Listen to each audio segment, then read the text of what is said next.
하나님 말씀 보겠습니다.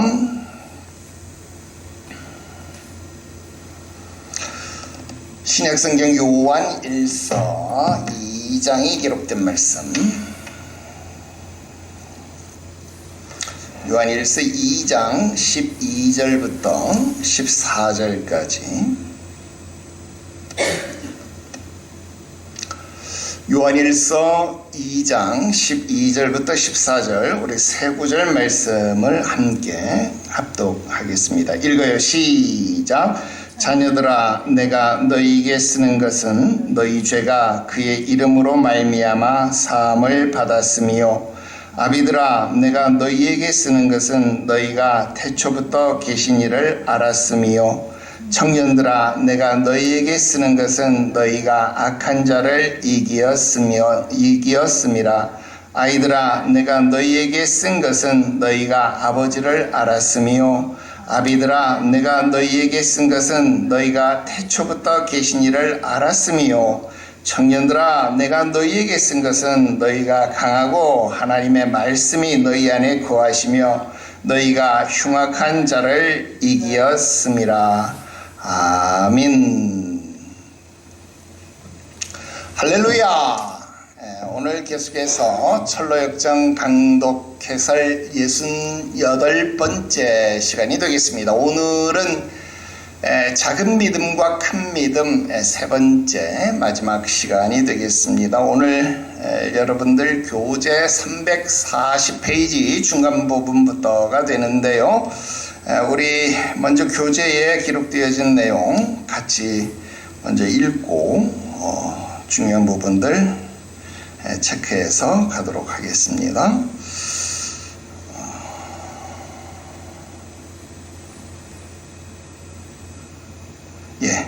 우리 중간 부분부터 우리 소망의 대화부터 먼저 같이 읽겠습니다. 중간 부분부터 같이 읽어요. 시작.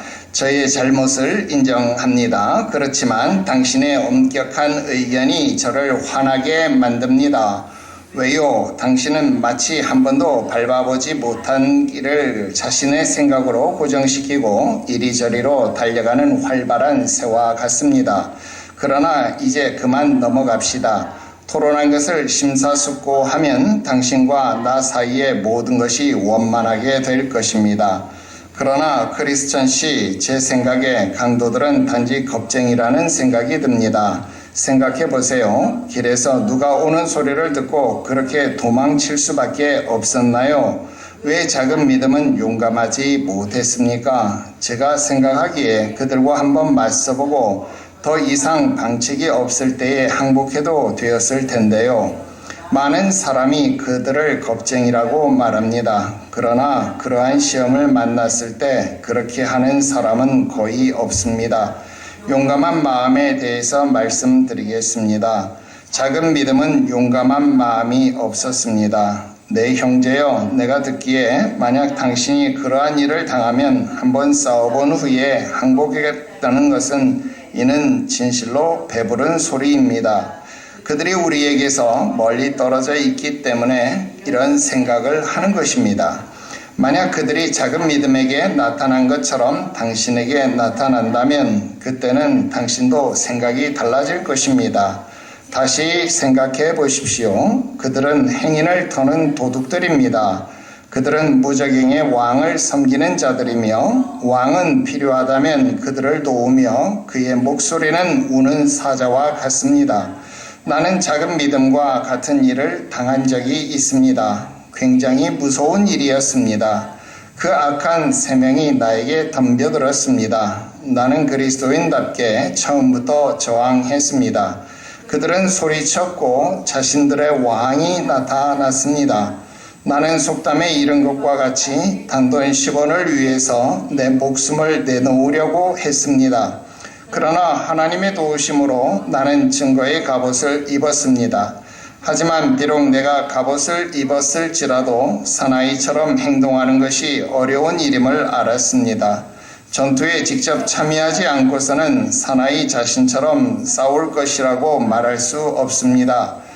그러나 당신이 아시다시피 그들은 큰 은혜가 오는 줄로 생각하고 도망치지 않았습니까? 사실입니다. 그러나 그들의 주인은 큰 은혜가 나타나면 자주 그렇게 달아납니다. 놀랄 일이 아닙니다. 왜냐하면 큰 은혜는 왕의 투사이기 때문입니다.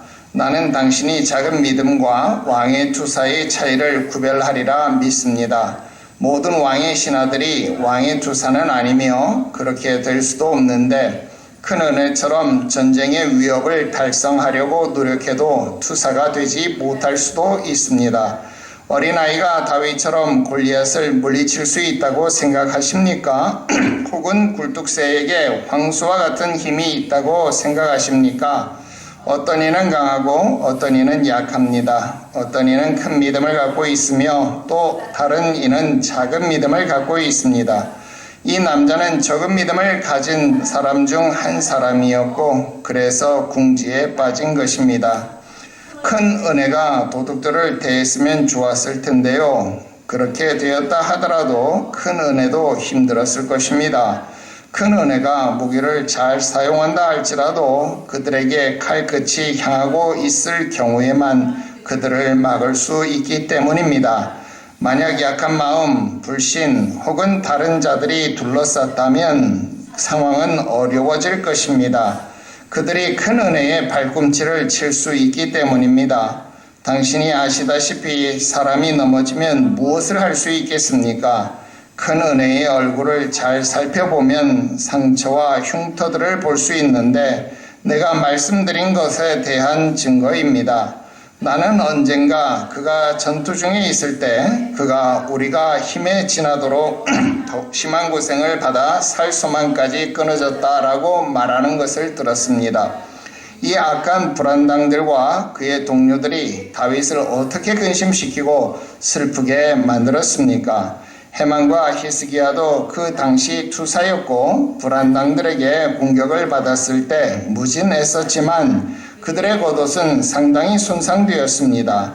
베드로도 그 당시에 자신이 할 수 있는 것을 하겠다고 나섰습니다. 그러나 베드로가 사도들 가운데 으뜸이었다 할지라도 불안당들은 베드로를 조종해 그가 소녀의 말에 두려워하도록 만들었습니다. 뿐만 아니라 그들의 왕은 그들의 호각 소리에 귀를 기울이고 있습니다. 그래서 소리를 듣지 못한 적이 결코 없습니다. 만약 자신의 부하들이 어려움에 처하게 된다면 가능한 한 왕은 그들을 돕고자 나타납니다. 그래서 왕에 대해서 다음과 같이 말합니다. 칼이 그대에게 꽂혀도 소용이 없고 창이나 투창이나 화살촉도 꽂히지 못하는구나.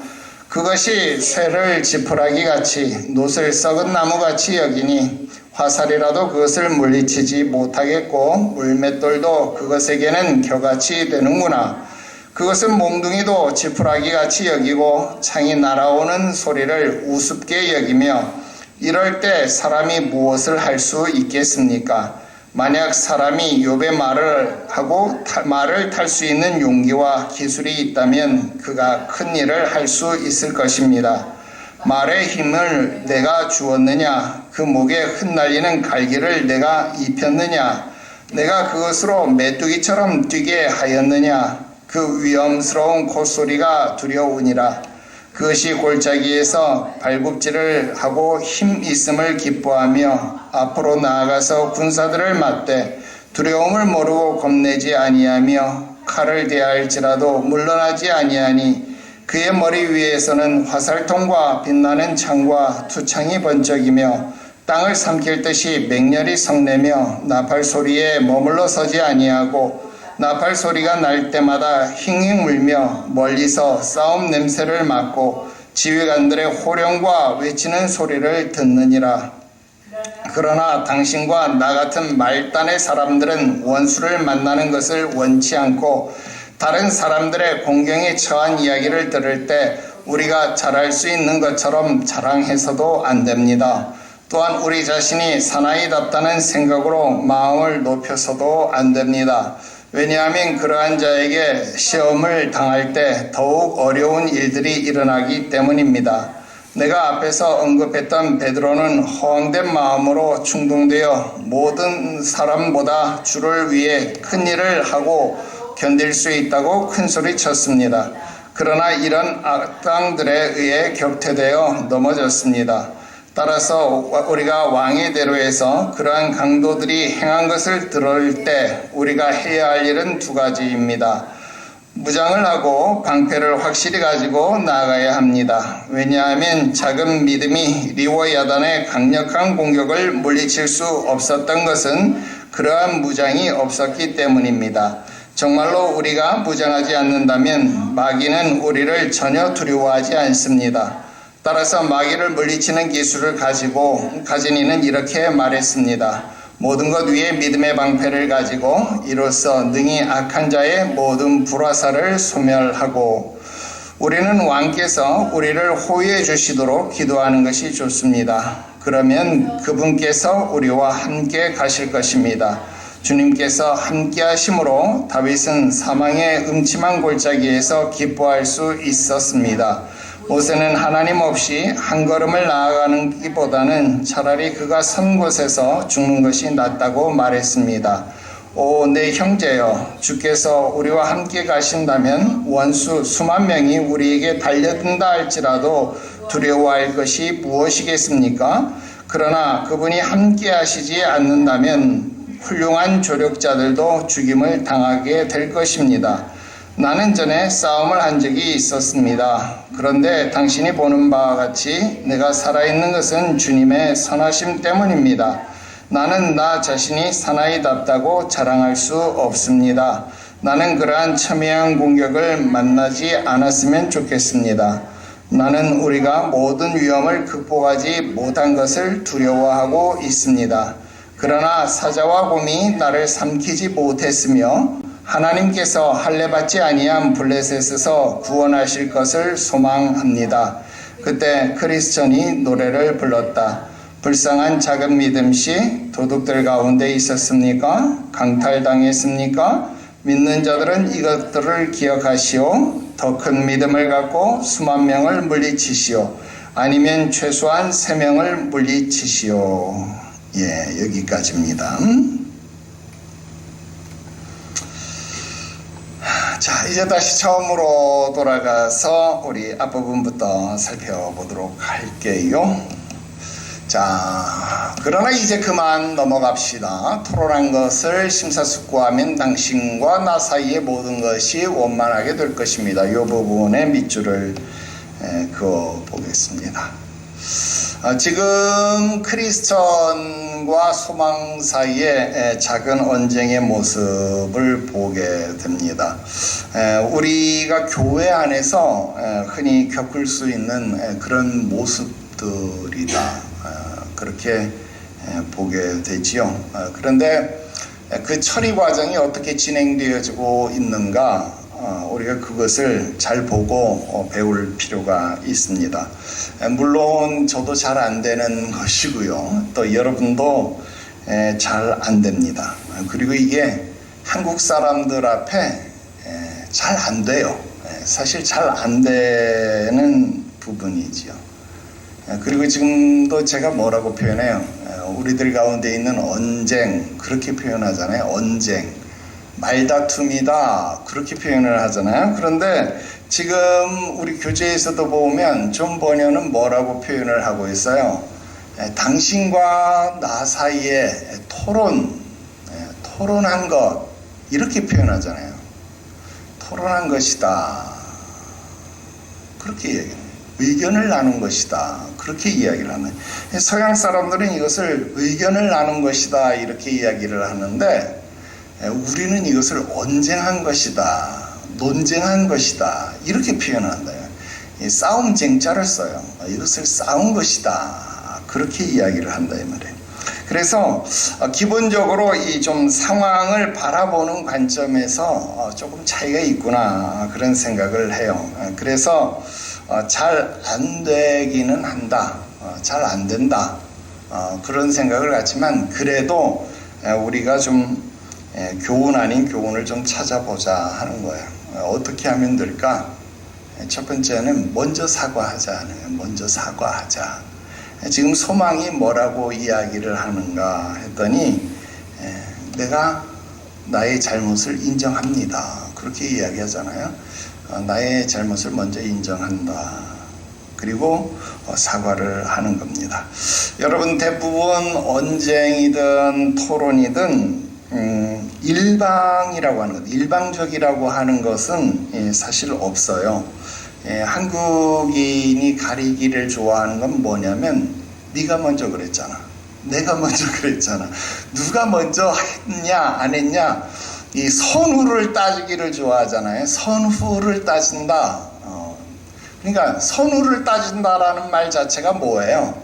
일방적이지 않다라는 거잖아요. 그러니까 둘 다 잘못했다라는 거잖아요. 그러니까 일방적인 것은 없다 이 말이에요. 그러니까 일방적인 것은 없으니까 그냥 누구든 먼저 미안하다, 내가 잘못했다, 나도 잘못했다, 너도 잘못했다, 누가 먼저 잘못했다, 먼저 잘못했다가 아니라 내가 잘못했다, 나의 잘못이 있다, 자기의 잘못을 인정하는 것, 그것이 필요하다 하는 거야.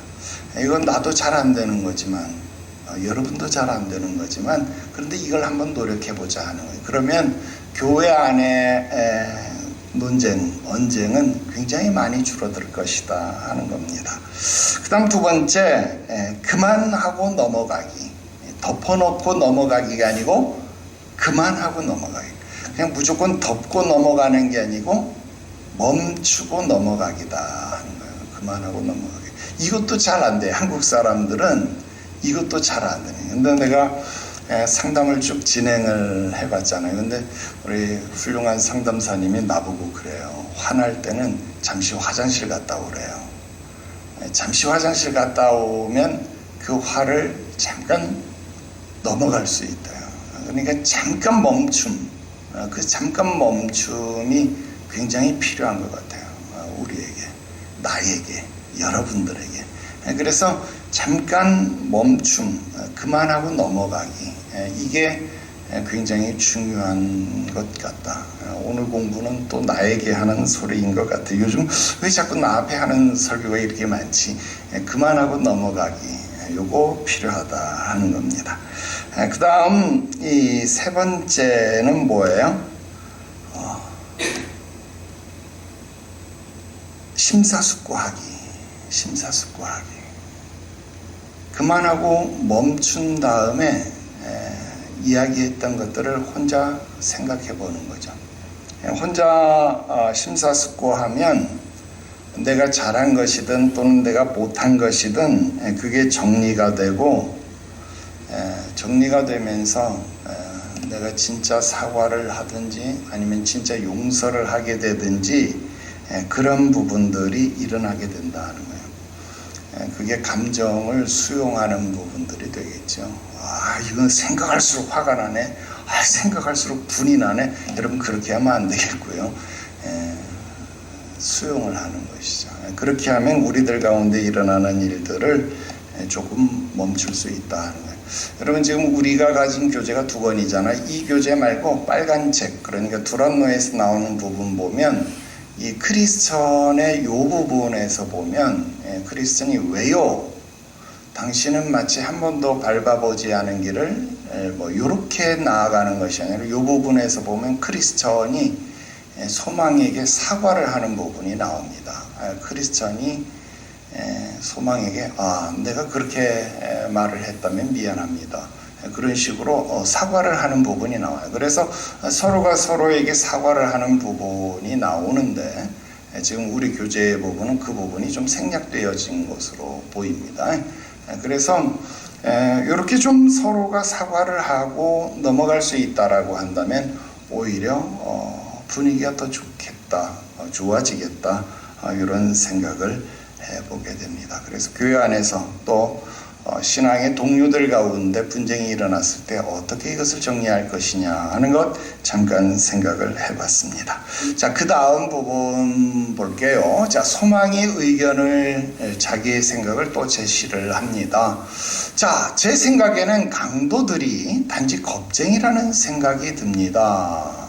자, 지금 이 겁쟁이라는 것은 그 작은 믿음을 겁쟁이라고 하는 게 아니에요. 지금 그 세 명의 강도가 겁쟁이라는 거예요. 왜? 그 큰 은혜의 발자국 소리만 듣고도 이 3명의 강도들이 도망을 갔잖아요. 그러니까 이 강도들이 겁쟁이였다라는 게 사실은 이 강도가 위협적인 강도가 아니고 아주 좀도둑, 아주 초보적인 도둑에 지나지 않는다는 거예요. 그러니까 작은 믿음이 사실 겁먹을 것이 아니고 한번 붙어봤으면, 한번 잘 대적해봤으면 이길 수도 있지 않았겠는가. 이겨보고 싸워보고 거기서 지면 지는 거지, 한번 붙어봤으면 좋았을 것인데 좀 괜히 그런 것 아니냐, 지금 그런 의견을 제시하고 있다 하는 거예요. 자, 지금 이 내용을 제시를 했는데요. 자, 한번 볼게요. 자, 지금 소망이 이 강도들을 겁쟁이라고 판단하는 이유, 자, 그렇게 발자국 소리만 듣고도 도망을 갔다, 그렇게 생각한다면 겁쟁이가 맞겠죠. 그런데 그런 이유만으로 판단을 하는 것이 아니다라고 하는 겁니다. 왜냐하면 지금 우리가 여기서 뭐 그게 겁쟁이든 아니든 요 내용을 보자 하는 것이 아니고, 지금 여기서 소망이 판단하는 요 내용, 그 내용을 떠나서 지금 이 소망이 이 도둑들을 판단하는 것, 그 다음 작은 믿음이 이렇게 했으면 더 좋지 않았겠느냐 하는 이 말하는 형식을 한번 잠깐만 좀 생각해 보세요. 마치 지금 우리 욥기서에서 배우는 욥의 친구들 같아 보이지 않나요? 그죠? 지금 강도 만나서 뭐 거의 고난 가운데 아주 빠진 그 작은 믿음을 보고, 야, 또 거기서 한번 일해보지 않아, 요래 보면 더 좋지 않았겠냐라고 말하는 욥의 새 친구들처럼 보이지 않느냐 하는 거예요. 이게 무슨 말일까요? 그 상황을 경험해보지 않은 자이기 때문에, 남의 일이기 때문에, 자기가 경험해보지 않은 일이기 때문에 쉽게 판단하고 쉽게 말하고 정죄할 수 있는 함정에 빠지는 것이다 라는 겁니다. 그래서 내가 겪어보지 않은 일이기 때문에 그냥 말하는 이런 일들 우린 너무나 자주 한다 하는 것, 이 생각을 한번 염두에 두자 하는 것입니다. 자, 우리 다음 내용 한번 볼게요. 반면에 지금 크리스천이 이야기합니다. 나는 작은 믿음과 같은 일을 당한 적이 있습니다. 쭉 그 밑에 부분까지, 나도 이렇게 해서 사나이처럼 싸울 것이라고 말할 자신이 없었습니다. 거기까지 쭉 밑줄을 긋겠습니다. 자, 지금 크리스천은 마치 누구처럼? 엘리후처럼 이 작은 믿음의 처지를 이해해주고 있다 하는 거예요. 다만 엘리후와 조금 차이가 있다라고 한다면 어떤 차이가 있을까요? 엘리후처럼 이해하는 것은 심정적으로, 그냥 마음이 넓어서 심정적으로만 이해하는 거라면 그건 엘리후처럼 이해하는 거겠죠. 그런데 지금 크리스천은 심정적으로만 이해하는 것이 아니라 경험적으로도 지금 이 작은 믿음의 처지를 경험했다 하는 겁니다. 그러니까 엘리후는 처음에는 이해하는 척 하다가 나중에는 욥을 비난하는 일에 동참을 하게 되죠. 그러나 지금 크리스천은 자기가 직접 경험한 것이기 때문에 끝까지 작은 믿음을 비난하지 않고 끝까지 이해할 수 있었다 하는 겁니다. 여러분들에게 자주 이야기를 드리고 있습니다만은 저는 이 아버지 장례를 치르기 전까지 그 장례 목회에 대한 내용들이 그냥 일상적이었다라는. 그러나 내가 그러고 난 이후에 나의 장례 목회는 굉장히 많은 변화를 가지게 되어졌다라는 겁니다. 여러분들도 마찬가지다 하는 거죠. 특히 교회 안의 직분, 그러니까 뭐 장로님이나 권사님이나, 여러분 장로 권사는 특히 교회에서 어떤 직분이에요? 성도를 돌아보는 직분이잖아요. 교우들을 신방하도록 세움을 받은 자들이잖아요. 그렇다고 한다면 여러분 어때요? 장로나 권사는 시험 드는 자가 아니고 오히려 시험에 빠진 자들을 가서 신방하고 세워주는 자가 되어야 하잖아요. 그러면 어떻게 해야 돼요? 그런 처지, 시험에 빠진 자들을 가서 세워주는 자가 되어야 하는데, 야, 너 왜 그렇게 시험에 빠지냐? 이렇게 말하면 되는 게 아니죠. 가서 그 처지를 이해해주고 가서 어떻게 해야 되는 거예요? 건져주고 일으켜 주어야 되는 거예요. 그럼 어떻게 일으켜 주어야 합니까? 여러분, 소망처럼 하면 안 되죠. 야, 그까짓 것도 못 이기냐? 이렇게 하면 안 되는 거죠. 야, 그런 겁쟁이 도둑들도 못 이기냐? 이렇게 하면 안 되는 거죠. 야, 나도 예전에 도망간 적이 있어. 나도 예전에 그렇게 쓰러진 적이 있어. 그러나 그때 이렇게 했더니 이길 수 있었다. 여러분, 이렇게 말해줄 수 있는 크리스천처럼 해야 된다라고 하는 것입니다. 어떤 종이 될 것인가? 어떻게 주 앞에 충성된 자가 될 것인가? 오늘 여러분들의 직분을 다시 한번 점검해 볼 수 있게 되기를 주 예수의 이름으로 축원합니다. 자, 우리 그 다음 내용 살펴볼게요. 자, 그렇게 되었다 하더라도 큰 은혜도 힘들었을 것입니다. 어려워질 것입니다. 예, 그 부분까지 쭉 밑줄을 그을게요. 자, 우리가 지금 여러분 교재에 보면 이 챕터의 제목을 아예 뭐라고 달았는가 하면 작은 믿음과 큰 믿음, 그렇게 달았잖아요. 그죠? 작은 믿음과 큰 믿음, 그렇게 이야기를 하고 있는데, 정작 지금 우리가 읽으면서 보니까 큰 믿음에 대해서는 하나도 나오지 않고 있어요. 그죠? 그런데 큰 믿음이라고 하는 것은 안 나오는데 큰 은혜라는 것은 나오고 있어요. 그죠? 그래서 우리 맨 앞 페이지에 보면 작은 믿음이라고 이야기를 해놓고 거기에 괄호 열고 영문으로 이 원문의 이 작은 믿음을 뭐라고 표현했는가 하면 리들 페이스, 그렇게 해서 진짜 작은 믿음, 그렇게 써놨어요. 그리고 여기 큰 은혜는 괄호 열고 뭐라고 썼냐면 great grace, 그렇게 썼어요. 진짜 큰 은혜, 그렇게 썼어요. 그래서 큰 믿음이라고 쓴 적이 없어요. 그런데 왜 우리 교재는 거기에다가 큰 믿음, 그렇게 제목을 붙였을까? 그 이유를 생각해 볼 필요가 있겠다 하는 겁니다. 자, 큰 은혜라고 나오는데 왜 우리 교재는 큰 믿음이라고 이름을 붙였을까? 작은 믿음은 우리가 이해를 하겠는데 성경에는 큰 믿음이라고 하는 것이 나오는가? 예, 성경에 보면 이만한 믿음을 본 적이 없다, 뭐 이런 표현은 나오지만 정말 큰 믿음, 이런 표현이 잘 나오지 않아요. 그렇다고 한다면 과연 큰 믿음이라고 하는 것이 무엇인가 하는 것을 우리가 잠깐 생각해 볼 필요가 있습니다. 오늘 우리가 성경 본문을 바꿔서 읽었죠. 요한일서 2장 12절부터 14절까지 말씀을 우리가 읽었는데요. 우리가 본문 말씀을 읽으면서 보니까 요한 사도가 내가 이것을 너희에게 쓴다라고 이야기를 하면서 누구에게 쓰면 이렇게 이야기를 하면서 아이에게 쓰면, 청년에게 쓰면, 아비에게 쓰면, 이렇게 쓰는 대상에 대해서 각각 세 부분으로 구분해서 쓰고 있다 하는 거예요. 그러니까 아이에게 쓰는 이유, 청년에게 쓰는 이유, 아비들에게 쓰는 이유를 각각 구분해서 은혜를 당부하고 있다 하는 거예요. 그 말은 무슨 말일까요?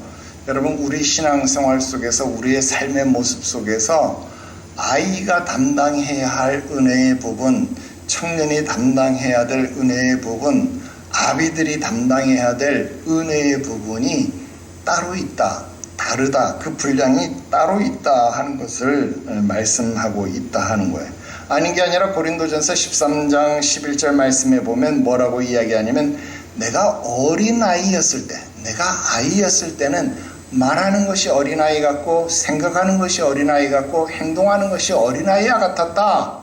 그러나 내가 장성하여서 어른이 되어서는 어린아이의 일을 버렸다. 어린아이의 일이 뭐예요? 말하는 것, 행동하는 것, 생각하는 것, 그 어린아이의 일을 버렸다, 그렇게 말하잖아요. 여러분, 어른이 되었는데 어린아이처럼 말하면 됩니까? 안 되잖아요. 어린아이처럼 생각하면 됩니까? 안 되잖아요. 어린아이처럼 행동하면 안 되잖아요. 그러면 뭐라 그래요? 지체, 발달, 장애를 겪고 있다. 그렇게 말하잖아요. 정신지체, 신체, 지체, 발달, 장애. 여러분 이런 말을 쓰잖아요. 그러면 안 되는 거예요. 어린아이의 일을 버려야 되잖아요. 그러니까 장성한 분량에 이르러야 된다 하는 겁니다. 그러니까 우리의 신앙생활, 우리의 믿음은 어떻게 해야 돼요?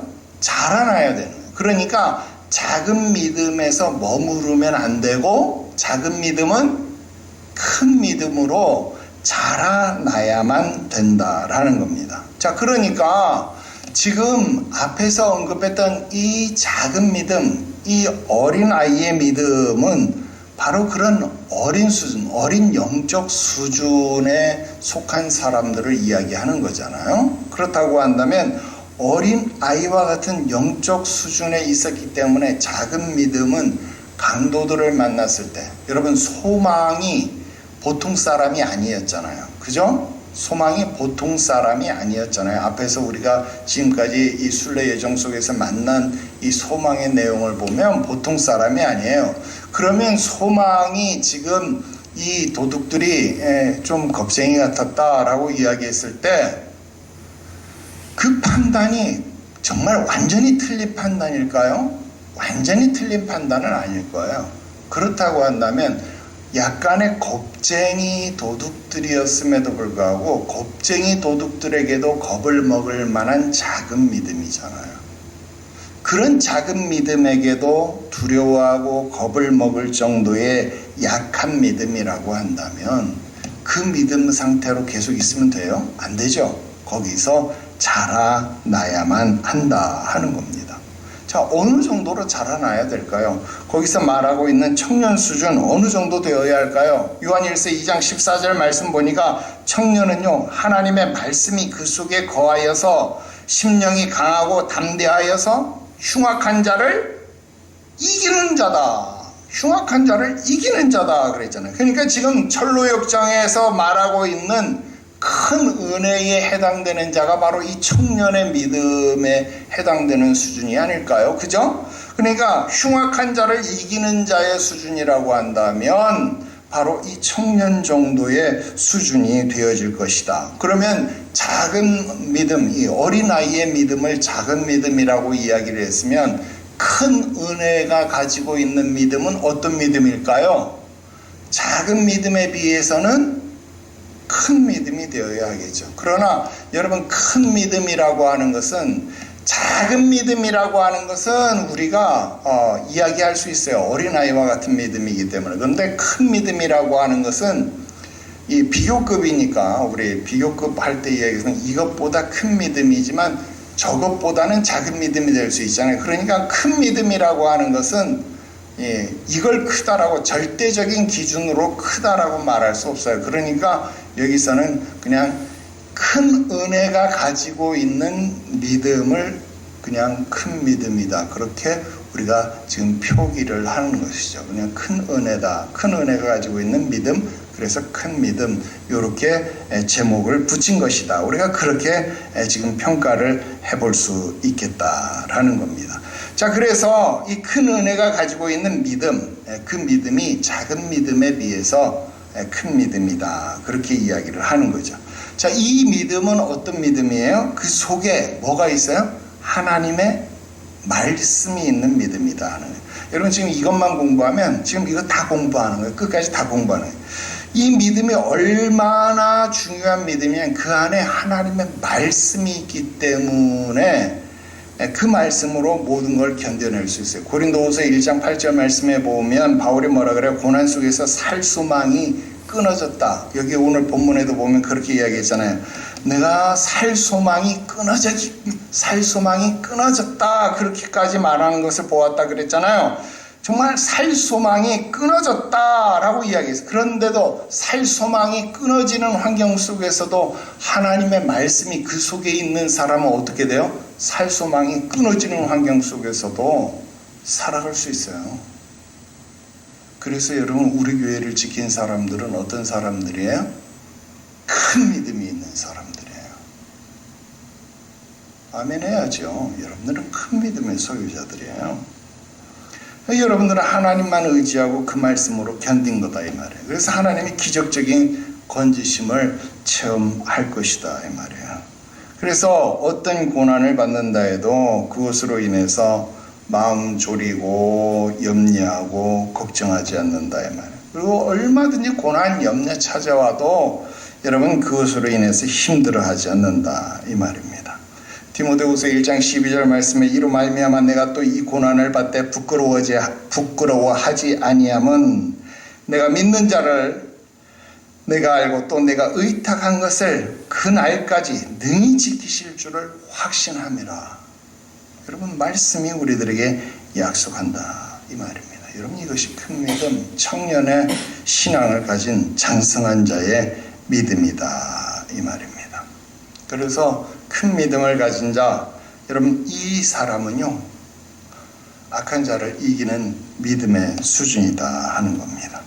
여러분 악한 자, 이런 악한 자를 이기기 위해서는 어떻게 해야 돼요? 악한 자의 괴괴, 마귀의 괴괴를 아는 자여야 된다 하는 것이죠.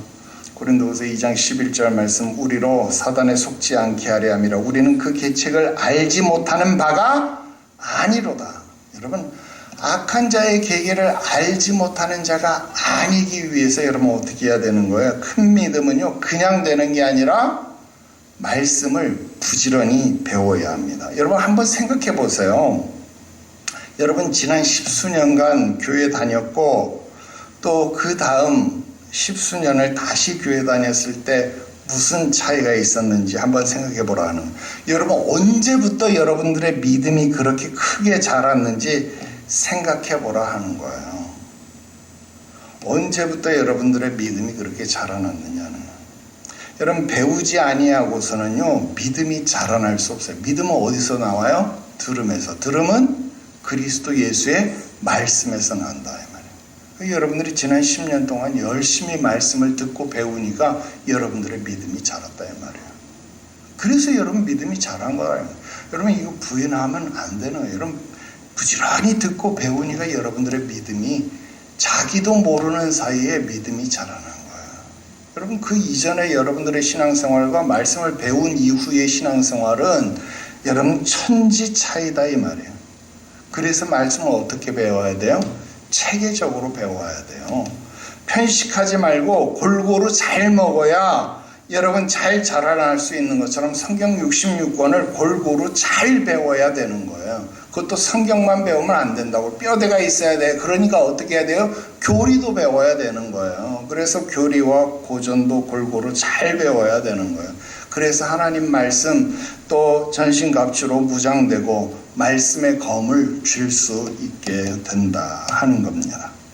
그리고 하나 더 보면 오늘 말씀해 보니까 아이의 수준, 청년의 수준, 그 다음 아비의 수준도 있었잖아요. 그죠? 아비에게도 썼다 그랬잖아요.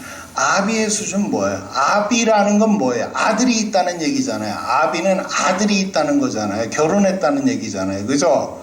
아들이 있다라는 말은 무슨 말이냐면 하나님의 은혜의 경륜을 안다는 거잖아요. 결혼해서 자식을 낳았다. 그 말은 무슨 말이에요? 여러분 남녀가 결혼해서 자식을 낳는다라는 말은 그 은혜의 경륜을 알고 있다라는 뜻입니다. 그러니까 하나님의 뜻과 섭리에 대해서 상당히 깊은 영적인 식견을 가지고 있다라는 그런 의미예요. 그러니까 이것 역시도 큰 믿음이죠. 그러니까 청년의 믿음, 흉악한 적, 악한 적을 이기는 믿음만 큰 믿음이 아니라 하나님의 뜻과 섭리를 이해하는 믿음 역시도 큰 믿음이다. 그렇게 부른다 이 말이에요. 여러분 성도들이 이 땅에서 살면서요 때때로 우리가 잘 알지 못하는 고난 역경, 누구처럼? 욥처럼 우리가 잘 알지 못하는 그런 고난 역경을 만난다는 거예요. 그런데 그런 고난과 역경 속에 담겨져 있는 하나님의 뜻, 하나님의 섭리, 그것을 이해하게 되어지면 그런 믿음 역시도 뭐예요? 큰 믿음. 반드시 무슨 가서 대적을 무찌르고 막 여러분 이런 것만 큰 믿음이 아니라 그런 것 아니더라도 삶의 모습 속에서, 나의 삶의 환경 속에서 일어나고 있는 하나님의 뜻, 하나님의 계획, 하나님의 섭리를 이해하고 그 뜻에 굴복해서, 그 뜻에 순종해서 하나님의 뜻대로 이루어지기를 바라며 흔들림 없이 나아가는 것 역시 큰 믿음이다 이 말이에요.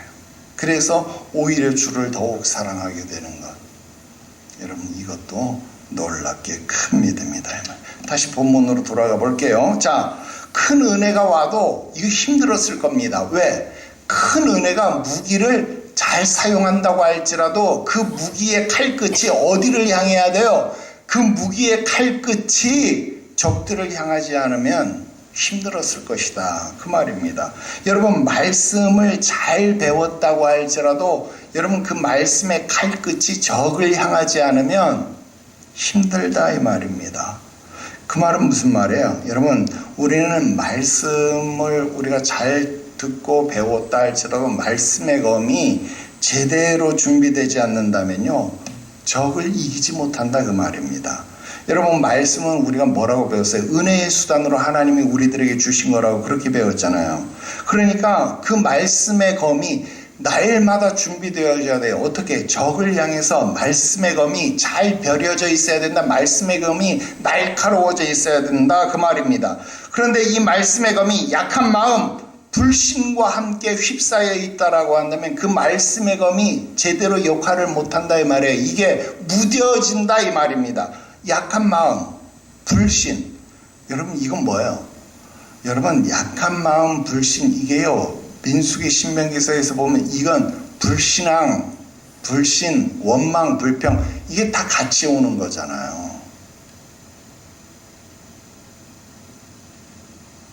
그런데 여러분 이런 것들은 우리의 말씀을 무뎌지게 하는데 여러분들은 다행히 얼마나 좋은 시대에 사는지 압니까?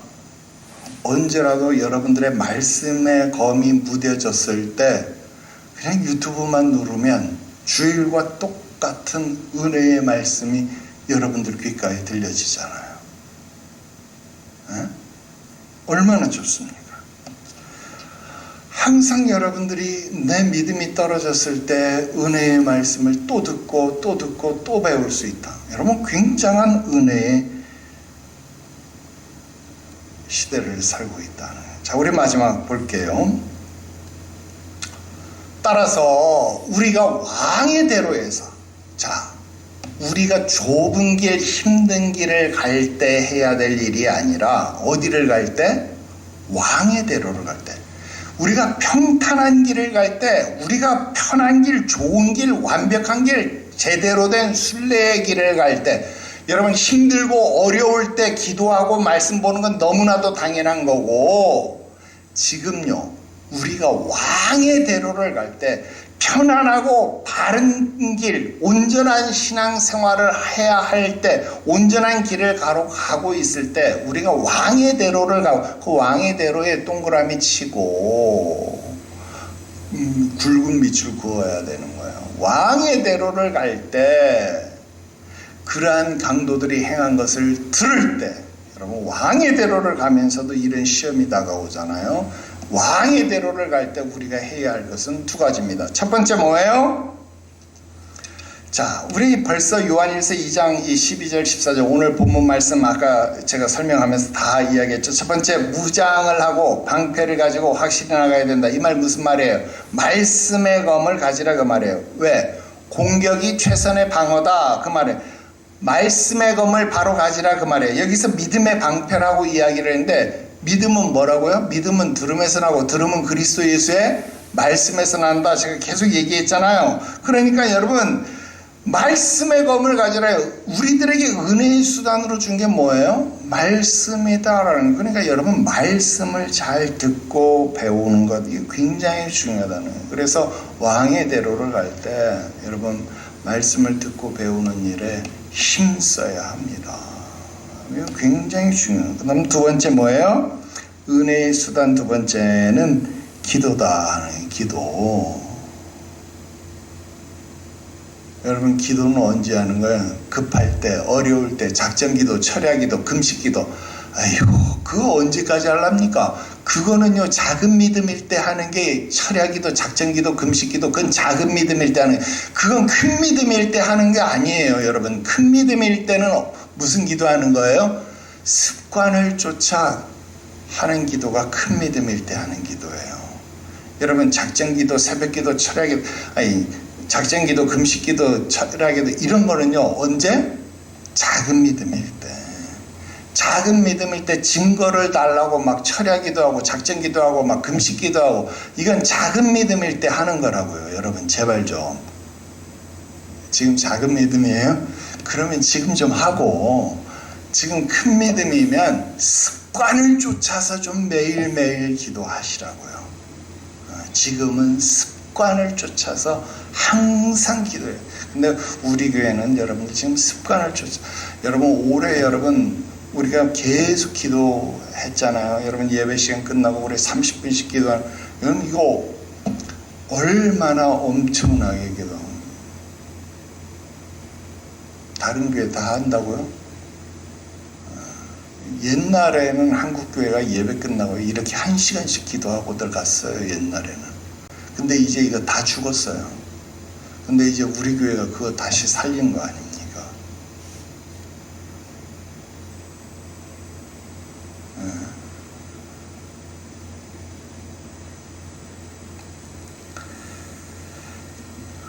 하나님의 말씀과 기도로 거룩하여 지민이라. 여러분, 말씀과 기도 이외에 다른 것으로 이러한 유가 나갈 수 없습니다. 여러분, 말씀과 기도로 무장해야 합니다. 어디에서? 왕의 대로에서 평탄할 때, 바른 길 갈 때에 이렇게 해야 합니다. 자, 마지막 보는데요, 오늘도 마무리는 크리스천의 찬송입니다. 자, 오늘 찬송의 내용, 오늘도 그냥 밑줄만 그었는데요, 오늘 찬송을 보니까 불쌍한 작은 믿음씨, 도둑들 가운데 있었나요? 강탈을 당했나요? 믿는 자들은 이것을 기억하시오. 더 큰 믿음을 갖고 수만 명을 물리치시오. 아니면 최소한 3명만이라도 물리치시오. 자, 오늘 찬송은요, 위로와 격려입니다. 여러분, 항상 마무리는 찬송이고요, 찬송의 내용은 위로도 좋고 격려도 좋습니다. 하나님을 찬송하는 것이, 하나님의 영광을 드러내는 것이 찬송이지요. 그러나 찬송에는요, 우리를 향한 위로도 격려도 찬송이 될 수 있습니다. 오늘도 여러분들의 삶을, 여러분들의 믿음을 격려하십시오. 여러분들의 삶을 위로하십시오. 우리 주의 성령이 여러분들의 삶 속에서 역사하시고 주장하실 것을 믿습니다. 기도드리십시다. 거룩하신 하나님 아버지, 은혜와 사랑을 감사합니다. 오늘도 우리 가운데 역사하여 주의 거룩하신 일 이루시기를 구하옵나니, 주의 백성들 가운데 역사하여 주시옵소서. 주의 자녀들 가운데 행하여 주시옵소서. 우리를 통하여 주의 거룩하신 일 이루어 주시옵소서. 원하옵기는 작은 믿음 가운데 머물러 있지 말게 하시옵시고, 말씀과 기도로 날마다 큰 믿음으로 나아가게 하시옵소서. 거룩하신 구주 예수님의 이름으로 기도드리옵나이다. 아멘.